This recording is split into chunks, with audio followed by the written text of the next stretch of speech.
जब हम अधिक समय तक विषय चिंतन करते हैं तो मन विषयमय हो जाता है। जब अधिक समय तक हम नाम जपते हैं तो मन नाममय हो जाता है। इसलिए तुम ऐसी बातें मत सुनो, निरंतर नाम जपने का अभ्यास जिह्वा से ही करो, तुम्हारा मन भगवदाकार हो जाएगा।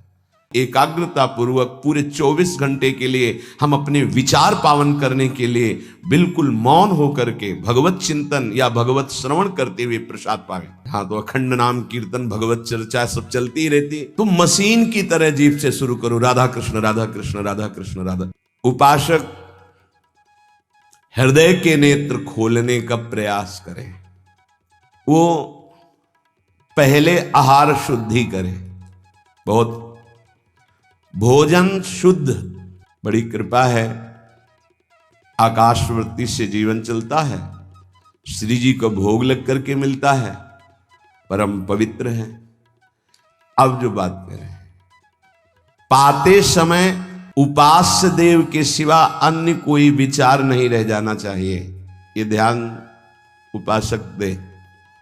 इसीलिए नाम कीर्तन चला दिया जाता है। चलता है नाम कीर्तन, नाम कीर्तन चला दिया जाता है कि आपका मन किसी विषय का चिंतन न करने पावे, नाम कानों में पड़े और चिंतन नाम का हो। जब हम भोजन के साथ भजन चलाते हैं तो वो भोजन जब पचता है तो नस नस में परम पवित्रता और भजन के परमाणु फैलाता है। अब जैसे आजकल भोजन की प्रथा, जूता मोजा वही सोच में पहन के गए हैं, वही लघु शंका में, और वही होटल में बैठ के वैसे ही जूता मोजा, वही कपड़े, वैसे ही बनाने वाला क्या भाव वाला है, कैसी पवित्रता रखता है, और पाने वाला क्या भाव रखे हैं और कैसी पवित्रता है, इन सब का प्रभाव भोजन पे पड़ता है। अगर भोजन ठीक नहीं तो बुद्धि निर्णय नहीं कर पाएगी ठीक। हृदय के नेत्र खुलने के बाद तो बहुत दूर रही, इन नेत्रों से भी सही नहीं दिखाई देता, गंदा ही दिखाई देने लगता है। इन नेत्रों में गंदगी बढ़ जाती है। जिसकी तरफ देखो तो वासना की दृष्टि से देखो, दोष दृष्टि से देखो, राग द्वेष की दृष्टि से देखो, ब्रह्म दृष्टि भगवत दृष्टि उसकी नहीं आ सकती। ये बहुत जरूरी है। अरे कहीं भागा थोड़ी जा रहा है भोजन, धैर्य पूर्वक चिंतन करते हुए, नाम चल रहा है तो उसी नाम का चिंतन करते हुए। अब जैसे अपने लोग पूर्वाभ्यास तो पद चला लिया, बड़ी सुविधा रहती है। पद, कोई बड़ा पद ले लिया और मानसिक पद गुनगुना भी रहे हैं, चिंतन भी कर रहे, प्रसाद भी पा रहे। कोई पद उठा ले, बड़ा पद, देखत नौ निकुंज सुन सजनी लागत, प्रथम यथामति प्रणव बिहरत दो प्रीतम कुंज। अब जब तक पद पूरा नहीं होगा तो भागेगा नहीं, और भागेगा तो पद नहीं पूरा होगा, पकड़ हो जाएगी। अब पद चल रहा है, प्रसाद पा रहे हैं, तो कभी कभी प्रसाद पाते पाते आंसू चल रहे हैं, प्रसाद पा रहे हैं, पद चल रहा है। अब वो भोजन क्या करेगा? प्रसाद नस नस में जाकर भागवतिक भाव संचरित करेगा। अब आप प्रसाद पा रहे हैं, किसी द्वेषी का चिंतन कर रहे हैं, गुस्सा आ रही, अब नस नस को वो क्रोध से युक्त करने वाली वृत्ति पैदा करेगा। आप प्रसाद पा रहे हैं, कोई काम चिंतन कर रहे हैं, वही प्रभाव आपके अंदर पड़ेगा।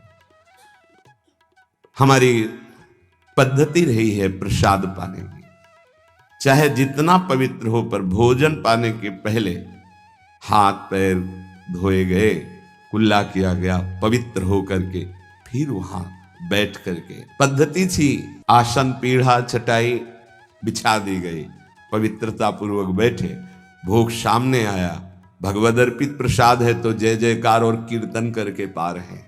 अगर वो ऐसी जगह से मिला है, भगवद अर्पित नहीं है, तो अपने सामने 1 मिनट रुक कर भगवद अर्पित करते हैं, फिर जय जयकार इष्ट की, गुरुदेव की, भगवान नामों की गूंज करके फिर पाते। वो प्रसाद हमारे हृदय में पवित्र भाव पैदा करेगा, भजन बढ़ेगा, भजन से ही हृदय के नेत्र खुलते हैं। भजन से हृदय के नेत्र, और हृदय के नेत्रों से ही प्रियालाल का दर्शन होता है, प्रियालाल का लीला चिंतन होता है।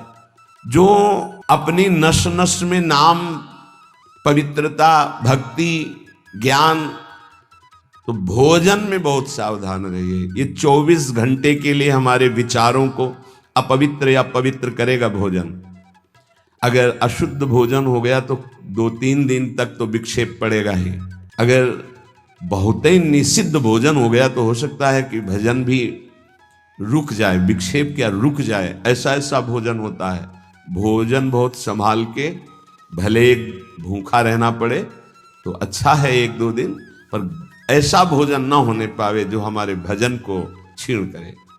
प्रायः जब श्री जी की शरणागति दीक्षा दी जाती है यहाँ, तो पहला कि तुम्हें 11 माला गुरु मंत्र के तो करने ही हैं, दूसरा 12 पद चतुरासी जी के पढ़ने ही हैं पक्का, तीसरा तुम्हें उस रसोई से कभी भोजन नहीं पाना है जिसमें मांस बना है, जिसमें मांस रांधा गया है। भले तुमको वहां दाल रोटी खीर और ये सब बना के दे, पर वो सात्विक भोजन नहीं होगा, वो राक्षसी भोजन होगा, क्योंकि वो रसोई अपवित्र है, उसके पात्र अपवित्र। ये दीक्षा के समय दिया जाता है। चौथा, जो तुम्हारे उपासना की, इष्ट की, गुरुदेव की, संतों की, भगवत स्वरूपों की निंदा करे, वो चाहे रिश्तेदार, नातेदार, चाहे कोई भी हो, हम उससे संभाषण बैठकर नहीं करेंगे। कान में उंगली डालकर राधा राधा बोलकर चले जाएंगे। ये दीक्षा के समय शिक्षा दी जाती है। यदि आप अपने कुसंग को नहीं त्याग सके, भोजन का सुधार नहीं कर सके, तो भजन में रुचि नहीं होगी। ध्यान रखना, हम जैसा अन्न पाते हैं वैसा मन बनता है, जैसा मन होता है वैसे ही चिंतन होता है। हमें हृदय के नेत्र खोलने हैं तो हमें आहार पवित्र करना है। पवित्र आहार पवित्र चिंतन के साथ हमें पाना है। ऐसे जल्दीबाजी नहीं, जल्दीबाजी है तो हम नहीं पा रहे हैं, जब हमें समय होगा पा लेंगे। कोई प्राण थोड़ी निकल जाएंगे, एक बार में पाएंगे, एक दिन ना पाएंगे, नहीं निकलते। कई कई दिन भोजन न पाने पर भी ऐसा नहीं होता कि प्राण निकल गए। बड़ी सामर्थ्य है, प्रभु ने सामर्थ्य दी है। उपासक सावधान रहे, कहीं प्रसाद पाते समय कोई ऐसा दृश्य, ऐसी वार्ता न कर बैठे जो भजन में बड़ी हानि पैदा कर दे। जैसे आप मोबाइल रख लिए तो आप ऐसे दृश्य देख रहे हो जो आपका सर्वनाश करने वाले हो, भोजन पा रहे हो, तो आप निश्चित समझ लेना, निश्चित भ्रष्ट हो जाओगे, आगे नहीं बढ़ पाओगे, गिर जाओगे। भोजन के समय यदि आपका मन पद में नहीं लग रहा, भजन में नहीं लग रहा, जैसे यंत्र है आपके पास तो चतुरासी जी लगा दीजिए, सत्संग लगा दीजिए। आपका चिंतन बनना चाहिए भागवतिक, कोई गलत चिंतन नहीं। और अगर कोई पास बैठा है तो वार्ता नहीं होनी चाहिए। भोजन के समय वार्ता निषेध है, वो वार्ता का समय नहीं, वो एकाग्रता पूर्वक पूरे 24 घंटे के लिए हम अपने विचार पावन करने के लिए बिल्कुल मौन होकर के भगवत चिंतन या भगवत श्रवण करते हुए प्रसाद पावे। जिस जगह पर संत सेवा होती है, नाम कीर्तन होता है, ठाकुर सेवा होती है और परस्पर बैठ करके भगवत वार्ता होती है, उस जगह सारे तीर्थ अपने आप आ जाते हैं। वहां वास करने वाले को किसी तीर्थ जाए या ना जाए, कहीं भी, संपूर्ण भुवन की बात कर रहे हैं, जिस घर में, जिस कुटिया में, जिस जगह में, जिस स्थान में नाम कीर्तन होता है, भगवत गुण कीर्तन होता है, साधु सेवा होती है, ठाकुर सेवा होती है, सारे तीर्थ स्वयं आकर वहां वास करने लगते हैं। तीर्थ क्या, तीर्थाधिपति, तीर्थपाद भगवान वास करते हैं। जहां भगवान नाम कीर्तन, भगवत गुण गायन होता है, भगवान प्रकट होते हैं। मदभक्ता यत्र गायन्ति तत्र तिष्ठामि नारदः, नाम वाणी जहां श्याम श्यामा तहां। सारे तीर्थ स्वयं वहां वास करते हैं। कुछ गृहस्थ जन कहते हैं हमारे घर में कोई चक्कर है, कोई टुटका कर दिया, कोई परेशानी। हम कह रहे नाम कीर्तन कीजिए, ठाकुर सेवा घर में विराजमान कीजिए, 30 मिनट बैठ करके भगवत चर्चा कीजिए। हिंदी आती है, संस्कृत आती, जो जैसे भी आप, भागवत है, गीता जी है, रामायण जी है, भगवत चर्चा गुणगान कर रहे हैं प्रभु को। उस घर में कोई अमंगल, कोई भूत प्रेत, कोई चक्कर, ऊपरी नीचरी कोई बाधा, ग्रह नक्षत्र कुछ नहीं, किसी को समझ नहीं आती कैसे सर्व मंगलमय भगवान का नाम समस्त पापों का नाश करके महामोद प्रकाशित करता है। अरे जहां एक भक्त बैठ करके नाम जब कीर्तन करता है और जहां पूरा परिवार बैठकर नाम कीर्तन करे, उसका कितना प्रभाव होगा। एक भक्त करे तो उसके प्रभाव का वर्णन होता है। पूरा परिवार नाम कीर्तन कर रहा है, पूरा परिवार ठाकुर सेवा में बैठ करके 5 मिनट ही सही, आरती पूजा प्रणाम नमस्कार, पूरा परिवार 30 मिनट बैठकर भगवत चर्चा सुन रहा है। कोई एक भगवत चर्चा कर रहा है, वो तीर्थ है घर, फिर ये तो परम धाम है। यहाँ तो महामोद मंगलमय है, यहाँ तो अखंड नाम कीर्तन भगवत चर्चा सब चलती ही रहती। आपको सावधान रहना, जो एक बार आदेश हो जाए उसका उल्लंघन ठीक नहीं है और उसको तत्काल लागू किया जाए। अगर नहीं किया जाता तो उसे प्रमाद स्थिति कहते हैं और फिर बुद्धि भ्रष्ट हो जाती है। कोई भी, चाहे वो साध्वी हो या उपासक हो, साधु हो, आज्ञा का उल्लंघन करने का स्वभाव ना डाले, नहीं तो प्रमाद स्थिति घसीट ले जाएगी। आज से जहां प्रसाद पाना प्रारंभ होता है और प्रसाद आचमन करने तक मौन, फिर हमें वार्ता ही किसी से करनी। प्रसाद पाने के समय वार्ता, ये तो हमें बात समझ में ही नहीं आई। उस समय कौन सी संगोष्ठी होती है, उस समय कौन सा प्रसंग होता है प्रिया प्रीतम के लीला चरित्र का। उस समय तो हम प्रसाद का स्वाद लेते हैं, उच्छिष्टामृत भुक्त वैव, प्यारी जो प्यारे जो ने पाया है, और नाम कीर्तन करते हैं तो हमारे हृदय के नेत्र खुलेंगे। तभी तो हमारी भजन में रुचि बढ़ेगी, जब हमारा प्रसाद पाते समय भजन होगा। बहुत ध्यान देने की बात है ये। अगर प्रसाद पाते समय प्रपंच, तो 24 घंटे प्रपंच चिंतन चलेगा। अगर प्रसाद पाते समय राग द्वेष की चर्चा, काम क्रोध की वार्ता, तो हृदय मलिन हो जाएगा। हम प्रसाद पाते हैं पवित्रता के लिए, प्राण पोषण के लिए, तो प्राण पोषण और पवित्रता दोनों होगी भगवत चिंतन से। केवल प्राण पोषण हुआ, बुद्धि अपवित्र हो गई तो फायदा क्या। जो नाम जप करता है उसको कभी ये चिंता नहीं करनी कि अब हमारे जो पूर्व पाप हैं वो कैसे नष्ट होंगे। वज्रम पाप मही भृताम, जैसे पर्वत को चूर चूर करने के लिए देवराज इंद्र जब वज्र का प्रहार करते हैं तो वो धूल हो जाता है, ऐसे पहाड़ जैसे भी पाप हों और नाम जप करे तो नाम जप क्या करता है, वज्र के समान उस पहाड़ जैसे पाप पर टूट पड़ता है और उसे धूल धूसरित कर देता है। वज्रम पाप मही भृताम, हमें नाम पर ध्यान देना है। कैसे नाम जब छूट जाता है उपासक होकर भगवत प्राप्ति का लक्ष्य बना के, और तुम्हें चैन है, इसका मतलब है आपका लक्ष्य भी भजन भगवत प्राप्ति नहीं बना। नहीं तो चैन के तद विस्मरणेन परम व्याकुलते थे। भगवत द्रोद्रेकस्य सिद्धौषधम, ये नाम संसार रोग के आवेश को शांत करने की सिद्ध औषधि है। जासु नाम भव भेषज, ये भगवान नाम ये भव रोग की अचूक औषधि है। अर्थात नाम जापक को भी ये भी चिंता नहीं करने की हमारा कल्याण होगा कि नहीं। नाम चल रहा है, ये हमें भव समुद्र से पार ही नहीं, भव समुद्र को सुखा देगा। नाम लेत भव सिंधु सुखाही, करो विचार सुजन मन माही। पाप के पर्वत को वज्र की तरह नाम टूटकर धूल धूसरित कर देता है और भव समुद्र को सुखा देता है। पार जाने की जरूरत ही नहीं, खत्म ही हो जाता है, कल्याण की चिंता नहीं। मिथ्या ज्ञान निशा विशाल तमसस तिगमांसु बिंबोदय, ये नाम अज्ञान रूपी घोर अंधकारमयी रात्रि के नाश के लिए भगवान भुवन भास्कर सूर्य के समान है। उपासक को भी यह भी चिंता नहीं करनी कि हमें तो कोई ज्ञान नहीं है, हमारे अंदर तो अभी बड़े आकर्षण है संसार के, अविद्या है। बिल्कुल चिंता मत करो। नाम जब चल रहा तो जैसे घोर अंधकार रात्रि में है, सूर्य उदय होते ही वो सब नष्ट हो जाता है, ऐसे नाम जापक के हृदय का अज्ञान अंधकार नष्ट करने के लिए भगवान नाम सुंदर ज्ञान प्रकाश कर देते हैं।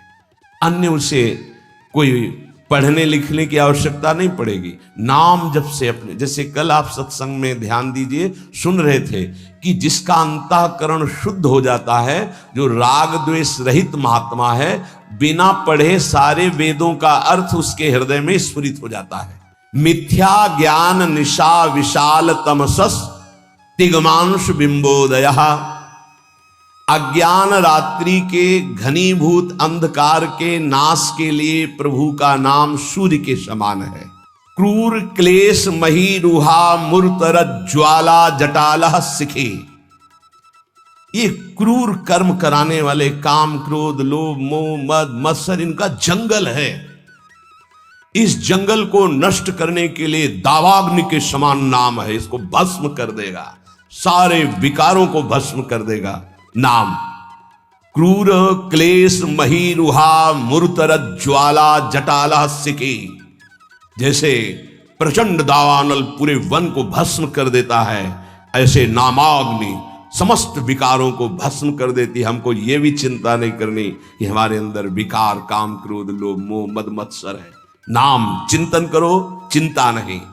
द्वारम निर्वृत्ति सन्मनो विजयते कृष्णेति वर्णद्वयम। ये परम शांति परमानंद का द्वार खुल गया यदि जिह्वा पे कृष्ण कृष्ण कृष्ण राधा राधा राधा राम कृष्ण हरि, जो नाम गुरुदेव ने दिया, अगर वो नाम चल रहा है तो अब चिंता भी नहीं करनी कि हमारा परम पद मिलेगा, कल्याण होगा कि नहीं। नहीं, द्वार में प्रवेश कर गए। जिह्वा पे नाम मतलब द्वार में प्रवेश कर गए।